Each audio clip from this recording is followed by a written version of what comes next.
So, hi, I'm Bruce. Welcome to my shop. I wanted to give you a little bit of background about who I am, where I came from. 2007, I started wood turning. 2010, I took my first wood turning class from Ron Pulio, I believe his name is pronounced, from the Guild. That was at Rockler. 2014, I joined the AAW. 2016, my wife and I moved to the Seacoast area. We set up shop at the mills in Rollinsford, first studio. I joined the Seacoast Woodturners, and 2017, I juried into the League of NH Craftsmen. 2018, I joined the Guild of New Hampshire Woodworkers. Last year, Donna Banfield asked me to be a co-juror with her for the League, and this year I joined the board for the Granite State Woodturners. So that's a little bit of my background. 2016, when we moved into the mill, we had this house started to be built, and I started to plan the shop space. As you can see, if you look up, shop height, ceiling height is about 12 feet. That wasn't, it wasn't on purpose, it was accidental, but it was beneficial. Plenty of headroom. The tiles here provide some sound deadening, and they give us a lot better dust containment, and it's not going up into the subfloor or anything upstairs or outside of this space. If you look at the walls, they're all been sheathed with chipboard so that I have the ability to fasten anything I need to the walls. They're painted white to aid in the light reflection and keeping it bright in this space. LED track lights up above with plenty of accent lights and task lights where I need them. One of the big things I wanted after being in the mill was isolation and containment of the air compressor and dust collection system, including all of the house mechanicals. So this space in here, this closet in here, contains all of that. And I can show you what that looks like in a minute. Something that was really important for me in the shop design was the heating. The heating is propane, and it really has to be a sealed combustion unit. So the house unit is sealed combustion. It draws its air from the outside, as well as the Modine heater up above here for the shop space is sealed combustion. So there's no concern about sawdust in the air being used to light the propane. The other thing that concerned me about this space is sound deadening. I had in the shop, in the studio, in the mill, the air compressor and the dust collection system out in the open. And whenever those things were on, you couldn't hear a thing. So inside of this closet, they're contained. These walls were insulated to aid in sound deadening, to keep the noise not to zero, but at a minimum. You can see, you guys are not fanning, you can see the dust collection track that runs out here, and it's got room for expansion, as well as the air compressor line. This is a rapid line system, works great, and I can add new taps at any time. Each port has individual shutoffs, and I use those a lot. You'll see in this shop, my focus when I turn is mostly in cross-grain stuff. I started with, the typical pens and bottle stoppers, and I moved on to the bowls and hollow forms. I didn't mention in my bio that in 2016 I spent a 3-day class at David Ellsworth's home in Pennsylvania. And it was, I'd recommend it to anybody who wants to travel now to North Carolina, where he's located. But it was an immersive class. It was all day and for 3 days. And you'll see my shop layout has a lot of influence from that, because I like to do hollow forms. I like to do closed forms. I don't like to reach over my lathe a lot, so I end up adjusting things. You'll see that there have been a lot of accommodations made for that kind of work, where somebody who's doing more like pens and those kinds of things, they might have a different setup, and I wouldn't be surprised if they did.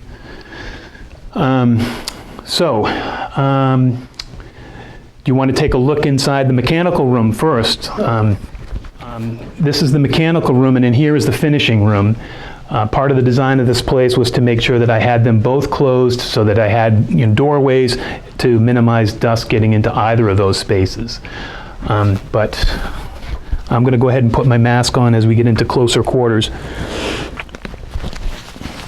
So the mechanicals for the house are in here, but also the Oneida cyclone, dual cyclone system is here, and the air compressor, which has evolved from a pancake compressor to this stand-up compressor within the last year. I also use this space, as you can see, for rough wood drying. Plenty of pieces in here, as well as another collection of pieces in here. So all of the drying happens in this space.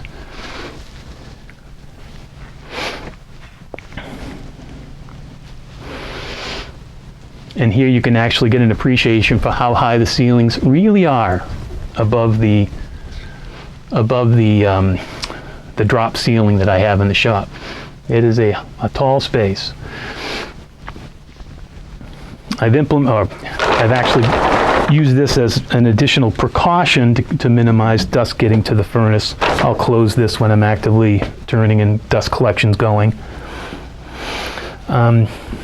Some dimensional lumber storage here. Additional miscellaneous storage here, wood storage. So let's start over there in that corner, and we can work our way around the lathe specific pieces. So this Nova lathe is the first real lathe that I had, and it actually served me quite well during the pen turning phase, as well as the small bowls and hollow forms. This is the piece that I actually had when I went to Dave Ellsworth's place, and I was able to get quite a few hollow forms of smaller size off of this. When I moved to the mill and it was time to upgrade, the Powermatic 4224 behind you was the one that I chose, partly because it has exactly the same spindle size, the same Morse taper. I'm able to reuse and take advantage of all of the pieces of the chucks and accessories and so forth, the live and dead centers. I can take advantage of all of those and share those between the two lathes. This section here, I intentionally have this sort of isolated, this at an angle, this against the wall. When I say this, I'm talking about the Powermatic. And here with mobile carts, and I find mobile carts to be extremely valuable, all of my accessories for both lathes are in here. So you'll find all of the chucks, you'll find all of the chuck accessories, you'll find additional tools that I don't quite have the outside storage for. You'll find tool rests, you'll find various face plates and other accessories. I wanted to point out while I had this is a tool that's not like most tools that you might find in a shop, but doing hollow forms and the types of wood that I do, they often are irregular and they're often bark inclusions, and so there's a high risk associated with pieces flying off. And so one of the lessons learned from David's school was to use this kind of paper to wrap your piece from the outside. After you get your outside shaped and nearly finished, use this to wrap the outside. This kind of tape is adequate. You can use duct tape. The tape doesn't stick to your piece because it sticks to this, and it gives you enough pressure to hold that piece together in the event that a catch might decide to launch some of your piece towards you. So this is an invaluable tool that I highly recommend anybody doing that kind of work would want to invest in. It's a small investment, but it's worth it.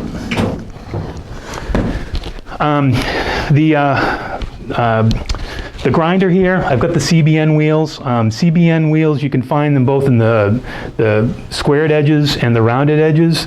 Another tip from David is these rounded edges are perfect for sharpening the tips on his tools or any of the tools. I use both David Ellsworth's hollowing tools as well as John Jordan's, and I use the rounded over corner to sharpen the sides of those tips and the tips of those tips, if you will. So they become invaluable for that. So both of those are the same grit. I use them for different purposes. This one's exclusively for, you know, the bowl gouges and spindle gouges, while I'll use the other for scrapers and so forth. Tool rack is convenient. It's convenient for both lathes. The tips are up and away, but I can see everything that's there. Everything is easily accessible. However, what I often do, if I know what I'm working on, I'll often just bring them right onto the mobile cart, whichever tools I'm going to use, and I'll take that mobile cart close to where I'm working. So again, these mobile carts are really handy. I find them very valuable. You can never have enough sandpaper. Lots of discs, Vince's Wooden Wonders and Klingspor. I end up using a lot of those, but all kinds of sanding pads here close by where they're needed. Looking at the 4224, a couple of things I'd point out here. Most people have the headstock at the end of the bed, and actually where it is located now is even further away from the center than I normally have it. For most of the pieces that I do, this headstock is going to be sitting right around here, right around the halfway point. And the reason is, when I'm doing hollowing, I like to stand here where the mat is, basically. I don't want to be leaning over, I don't want to be stretching or contorting. I want to be able to be anchored down and be able to hold on to the tool and not have to sacrifice comfort for the hollowing. I'll point out that the hollowing I do is the traditional hollowing. There's all kinds of systems out there. I have a Lyle Jamieson that I used, was set up for the Nova. I don't use it. Everything I do now is by hand. I don't have any jigs or any monitors that you can see hanging down. It's all by hand, and it's all using David's, you know, high-cost gauges for determining wall thickness. I have a series of these on the wall, and these are what I use to determine whether I've got uniform thickness or not. Dust collection that's right there at the lathe. That lathe has a vacuum chuck. Unfortunately, it's a Venturi system, so when the air compressor runs, it runs a long time. So when I upgraded from the pancake compressor, it helped, but I'm still not satisfied with that level of, you know, constant running of the air compressor to keep that Venturi running. I see you have a second grinder in the corner there. I do, and that's for tools. If I want to modify any tools, you know, I've done some custom scrapers and things before, and those are the stone wheels rather than the CBN wheels. I don't like to use the CBN for rough work, so I will use that one occasionally to modify a tool. It's a smaller wheel, which is not ideal. This 4224 also has I mean, because it has a Venturi, it has support for an air hookup, and you can see the orange line that feeds in from the rapid line. So I have constant air, and as I say, I stand here at the edge, I do hollow forms. You often have to blow out the air from inside. I want the air tool right here. So it's convenient, it's close, I can use it. It's actually on. These lights are great. I aim them wherever I want them to go. I will point out, these are actually quite handy for a particular part that I've found frustrating in the past. Sanding and determining whether or not you have scratches still in your piece. A lot of times when you've got a lot of great light, that great light is wonderful, but it can also mask the fact that you have sanding scratches and marks. Because your light's coming in from all kinds of different directions and you're not getting the shadows that those marks leave. Oftentimes when I'm in the sanding process, I'll shut down all of the lights except for these, and I'll use one of them at the rake angle behind the piece, and that actually does a really good job of exposing sanding scratches.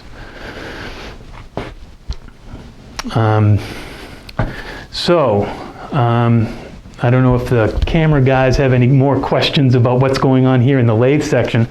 I will point out these are the hollow. The machine's weighed down with, I do, 250 pounds, so I put a shelf underneath. I believe that I'm compromising some of the stability of the lathe when I have the headstock in the center. I think it would be much more stable should I have it over the legs. But for reasons I've already stated, I want this thing to be closer to that end, so I did put the shelf on and added about 250 in sandbags underneath. And tried to make sure that it was propped up enough so that it's not a dust collection area, so it should just pitch away and dust come off on either side of it as it drops down. These are extremely handy as well.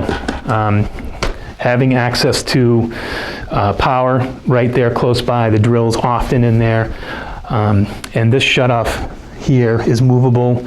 This is very handy as well. If I'm here, I get a catch, or if that thing starts getting wonky on me, I can kill it right away. I don't have to walk around and actually risk life and limb being adjacent to the piece as it's spinning to hit the shutoff. do you power sand with air or electric? I use electric, but I did get that new compressor with an idea of using this guy. So Harbor Freight has these guys. I've had moderate success with it. This one actually looks better, but it actually requires a higher CFM that my air compressor doesn't put out. But this is what I tend to use. I think I got this from Vince's Wooden Wonders. I think it was from him. This is what I use primarily. You know, this is standard. You know, most people, I believe, who are in the turning business have this angled one. How long have you been using that? This one's probably a couple years. And I bought one just like it, and it stopped working because the dust gets in them. Yeah, well, I blow it out every time. So that's the recommendation. Every time you got these air holes here, I blow that thing out after every use. That's probably the mistake I made. It may be. I mean, I did read that once, and I mean, I like buying tools, but I don't like buying them if I don't have to. Right. So yeah, I try to blow those out. But so back to the mobile carts again. You know, that one has most of the lathe accessories in it. This one has most of the sanding accessories in it, including a batch of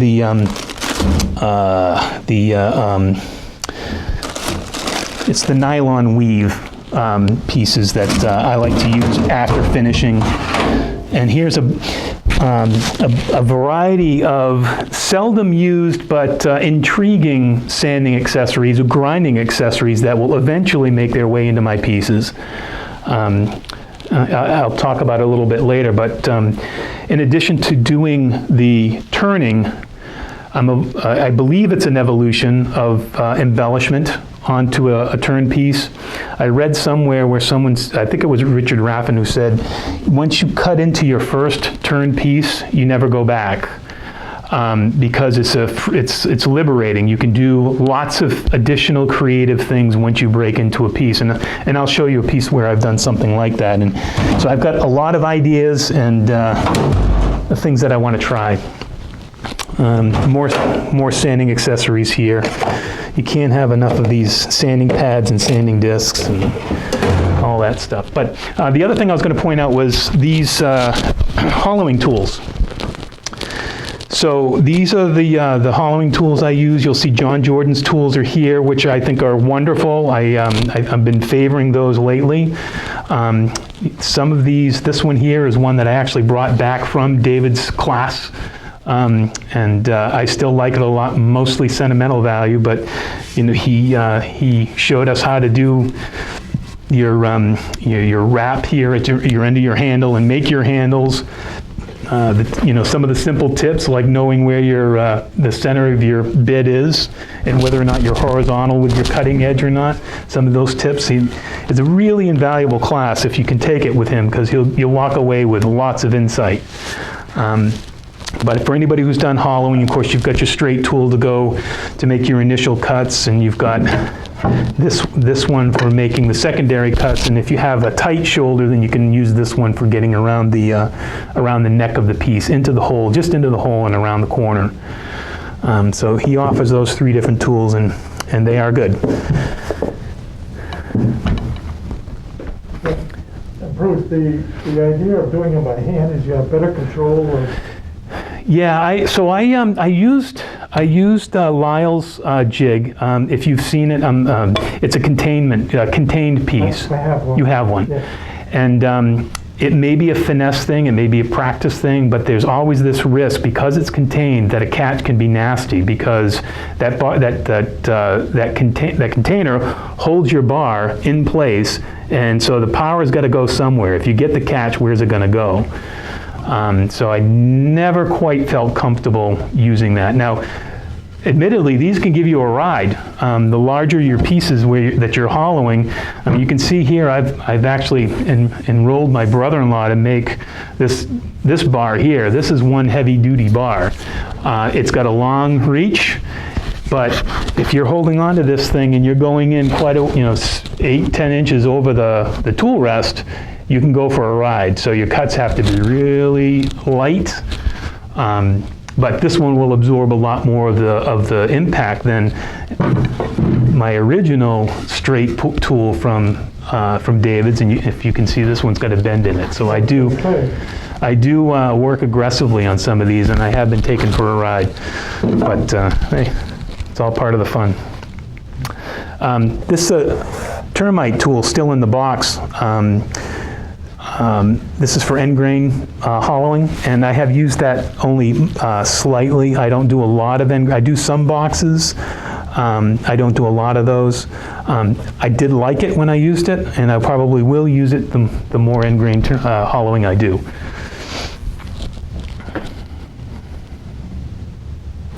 I'll show you a piece this one's been sitting here for probably 8 months now, and I haven't gotten back to it.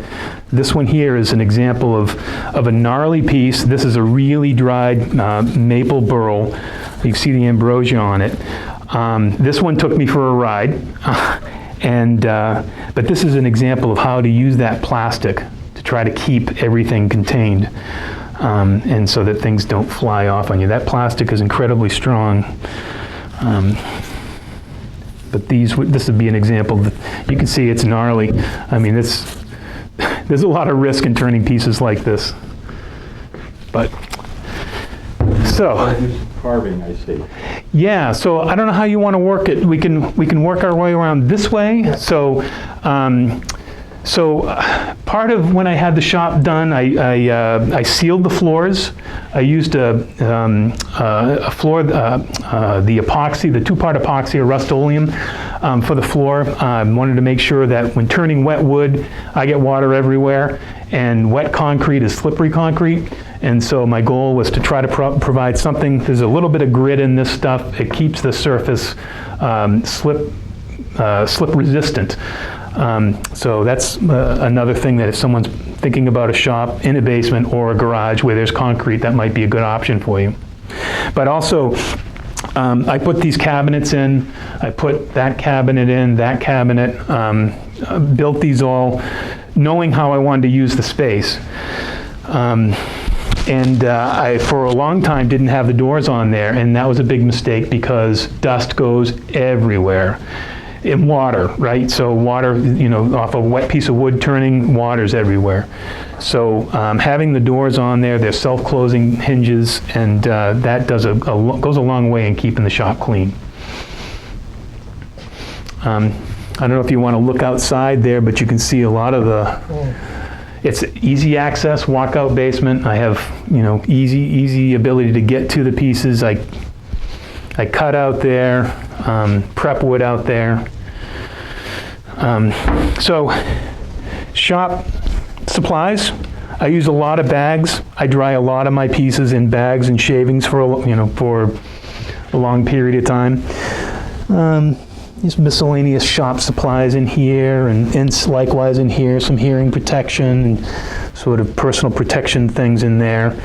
You can see the chop saw is lowered to the point where a piece is going to run flush on each bench top, so I use that quite often. It is connected to its own dust collection system with this vac. This is how you're supposed to turn it on. I kept this on the side so that I can turn it on, turn it off from here. Up top here, a lot of the tools that I use for turning, measurements. This is something that I'll also use for measuring wall thickness, circle making jig, all the glues and the CAs, wire burnishing. A tip that I have, maybe somebody will take advantage of it or not, I record all the pieces that I make. If it's a bowl or a hollow form, I'll number it and I'll make notes about that particular piece. Maybe it's where I got the wood, how it was finished, to what degree it was sanded, you know, those kinds of things. I just like to keep track of that stuff. And this one, I just keep notes. If I've got some ideas on what I'd like to do, then I'll put them in there, and eventually they come to fruition. I think coffee scoops were something that I sort of had an idea for and wrote them down, and that's where those came from. Up here, dust filtration. In this space here, I've got this halogen light, which kind of looks awkward, and you can bump your head on it, but this is exactly the right height that I need when I put my shadow box right here for taking pictures of my pieces. So the light comes down and filters through the top of the box, and I have two lights that come in from the side, gives me adequate lighting from all angles, and I'll take pictures of pieces inside that box. So it works good for that, and I just leave it there because it shines a nice light, nice task light. We're continuing to work our way around, dedicated shop back here. Now these are interesting, and they're interesting because they're new to me. I've started to explore spoon carving, and that's spoon carving completely by hand with no power. And so these are the tools that I'm using, and I didn't know you could spend as much as you needed to spend to get a good axe. You can spend a lot for a good axe, and I did. That's a nice axe right there. But I do have some pieces there that I've... So explain to me how that long one is used for spoons. This is the fro, so I'll use this on, you know, not on a piece this long, but I'll use this here, you know, on a shorter piece, and I'll prep the log with this. I've got a Fred Flintstone size mallet out there, which is just a carved up log that I'll bang on this thing and get a split down and separate the, you know, the smaller logs to get it into spoon sizes before I take the axe to it and start roughing it out with the axe. But this is very, very calming. There's no dust. There's no noise. It's a very different approach to what I like to do. I mean, I like to be down here in the shop, and that's one thing I like to do now. So here, oh, actually, I want to point this out too. For those guys who are doing, you know, your turnings, and you find that there are voids in your pieces, cracks or things like that. This little bag here gives me most of what I need to produce butterfly inlays. And so I have a piece that I can show later where I've actually inserted a butterfly on a particular piece. But most of the things that are here, I use this kind of template to create the butterflies. And use this template to actually create the recess for the inlay on the piece when it's still mounted on the lathe, and then use the this router. It's quite a process. I use hot glue. I use double-sided tape. There's quite a bit going on to make those, but it's it really can enhance a piece, and it can prevent a piece from continuing to crack. And I think it presents a nice opportunity to accentuate a wood turning. So in addition to what's the butterfly kit, there's miscellaneous power tools that are in here. And again, they're behind a closed door, so they're not getting dust all the time. This is probably standard in anybody's shop, but that's all sandpaper. So. Continuing to work around. Benchtop sander, use this for spoons often. Not that kind of spoon, because I don't want any power tools for hand carved spoons, but coffee scoops and things like that I make, I'll use this.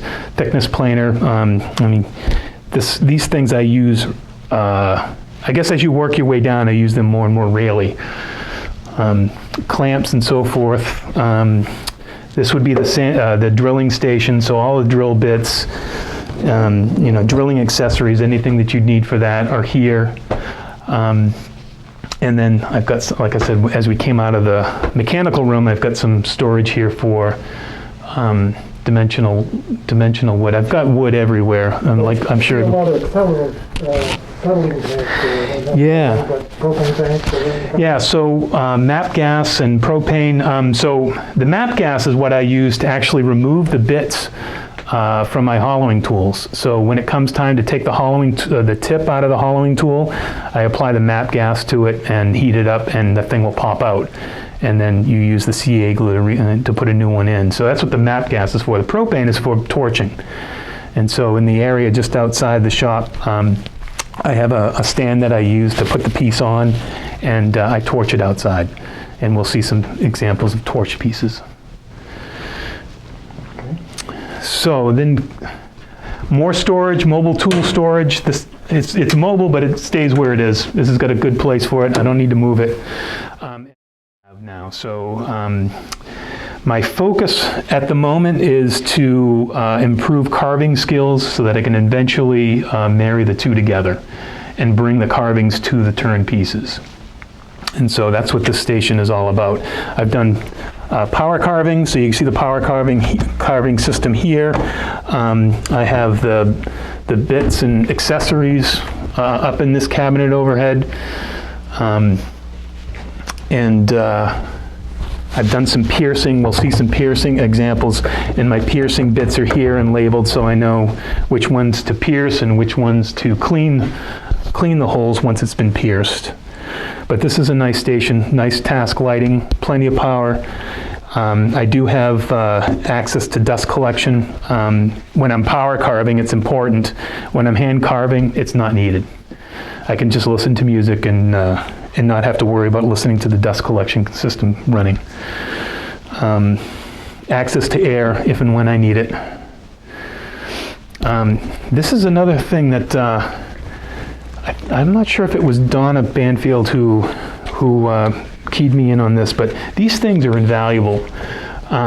If you know, as we get older, our eyesight gets a little worse. And I find that these are fantastic for close-up work. Some of my pieces, I end up excavating lots of wormholes and lots of compact debris that's inside the wormholes. I have dental bits that I'll get in. These things are great. These things are great. They have different styles, so anybody who's in the market for these, you want to make sure that the lenses are geared. You either get one that has a bunch of different lenses in them, that you can swap in and out, or you get one that works at a comfortable distance, because some of them, if you put them on, you have to have your hands probably 6 inches from your face, which is really close. So make sure if you know how you're going to be sitting, you know where you're comfortable doing the work, make sure you get your lenses to align with that distance. So as we work our way around the shop, cleaning supplies essential, and if you haven't got a good shovel, you probably want a shovel, because there's a lot of shavings, and using a shovel to get them in the barrel is ideal. So now we've got. What do you do with the shavings? My niece uses them in her garden, and she has chickens, and she uses them in the chicken coop. So they go to use; they don't go to waste. The Laguna bandsaw, I use this a lot. You can see I've got a couple of sleds here that I'll use and mount up here on the surface to square off stock. I use it for prepping carving pieces. I mean, it gets used a lot. It's directly connected to dust collection. It's right now it's got the, I typically get these Timberwolves. This one here, 1/4 inch, 6 TPI, which I found works good with wet wood.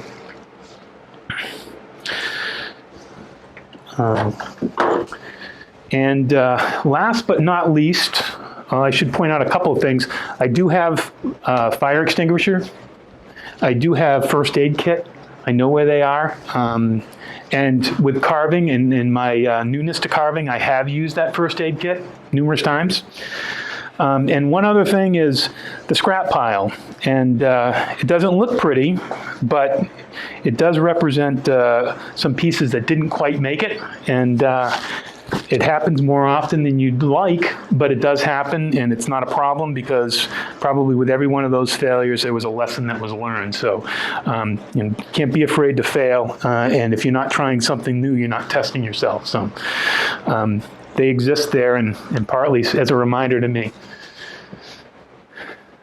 So with that, I think we've seen the basis of the whole shop. We've seen the utility room. What we haven't yet seen is the finishing room, which again is closed off by a door so that it minimizes the dust getting in here and interfering with any finishing that might be going on.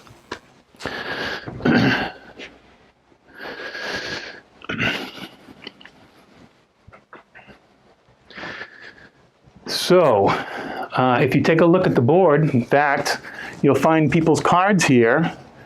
And if someone wants to send me their card so I can hang it in my shop, I'd be thrilled. This is where I keep pieces that are done. I mentioned before that I like to do burning of pieces, charring of pieces, and here's some examples of pieces that have been charred. These are ash. This is a really great example of a charred piece because it's very thin-walled. And charring and torching with propane does some amazing things with the shape of a piece. I've always been fascinated by it, and I like to, I'll continue to explore this as a technique. I mentioned in the carving station about piercing. And here's a piece that's been pierced. This is an ash piece. I think when I lost count, I had over 400 holes in here. Each of these holes had to be pierced first. Well, first, all the holes had to be drawn, a rough idea of where I wanted them. They had to be pierced. They had to be excavated to the drawing, and then they all had to be sanded. So this is about, as I say, about 400 different holes in here or so. So that would be an example of some of the carvings that I do. The hollow forms that we talked about before, here's some examples of the hollow forms. This is a larger one. Here's an example of the butterfly we talked about and doing butterfly inlays. This is one of the pieces that actually went into jury for the League back in 2016. Pyrography is another thing where you can get a lot of bang for your buck from on surface embellishment. So here's a box that's been has been burnt with different pens, and I'll show you what system that I use for pyrography. Candle holders are another popular seller through the League, and most of these have all been embellished in some way to make them unique for sale by the League, as I say. So working my way around, every shop needs a third lathe, and this one is dedicated to the BL buffing system. The workmate works perfect for it. It clamps in there. It fits just right. And if and when I ever go mobile and take the show on the road, then I could bring that workmate as a platform for turning demonstrations. Also in here, I do a lot of the camera work in here, and I use some backdrops as those pieces there. I can use those as backdrops for any of the photographs I take of my work. You tend to invent things as you go, and when I do a production run of candles or votives, I'll end up using this particular thing as my finishing platform. So I'll finish them all and hang them upside or place them upside down. I'll lay that board out flat, place them upside down. In this work, you tend to find yourself inventing things, and that would be one thing that I found useful to aid the production process and finishing process for these votives. So also miscellaneous supplies in here. I end up saving a lot of the pieces that I don't find that were successful, and I do so because they provide a good platform for testing and trying things out. So as an example, I've got an idea for a piece that I want to make with an ocean theme. And so here's a piece that came off of this shelf and said, let me see what I can do with colors and paints and acrylics and sponges and so forth to see what kind of color I can get. And I was pretty pleased with this combination. So this will become the embellishment and the pattern for the piece that I make that has that ocean theme to it. So I find it's useful. Those pieces were too far beyond for me to say that I showed you earlier. These ones here provide that opportunity to try things out and test them and see what works. You know, various finishing solutions. You know, you've got I've got a bunch of acrylic paints up there. My gloves, I like to use the latex gloves. I tend to eat a lot of yogurt. I like to use yogurt containers and cottage. Why buy containers when you get them for free when you get your groceries? So, but that's the finishing stuff. I have someone who came in a couple of days ago. This is their order being ready or getting ready for pickup. And I did mention carving. So these are some examples of the hand-carved spoons. No power touch these. These are all done with knives and the froe and the axe. So a little bit of a twist, and I can imagine that these facets are going to find their way to a turned piece before long. I really like the look. And this stand here, well, you can see I've got some ornaments that are in process, more carving, more hand carving stuff, and some painting, but more importantly is the burning system that I use. It's a razor tip. I have a plethora of pens that I like to pick from. Razor tip offers a variety of pens. You can get a general purpose pen like this one and swap the tips. But this is what I use for all of my wood burning embellishments that I do. And no, I don't do my hair down here. I use this to quickly dry the acrylic paint. I water it down. Usually when I'm painting with acrylics for this kind of stuff, most of the time it's watered down quite a bit. And if I'm in a bit of a rush, I'll use this to dry off the, or accelerate the drying process of the acrylic.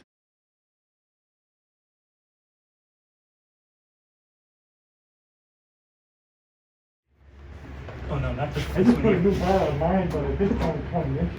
Yeah, this is. That's it now. Yeah, It's impressive, isn't it? That's closer to 30 inches. Yeah. Wow. It's a 20-inch? Mine's a 20 inch. That's mine. What is this? I don't remember what this one is, to be honest. I mentioned doing some burning with propane torch.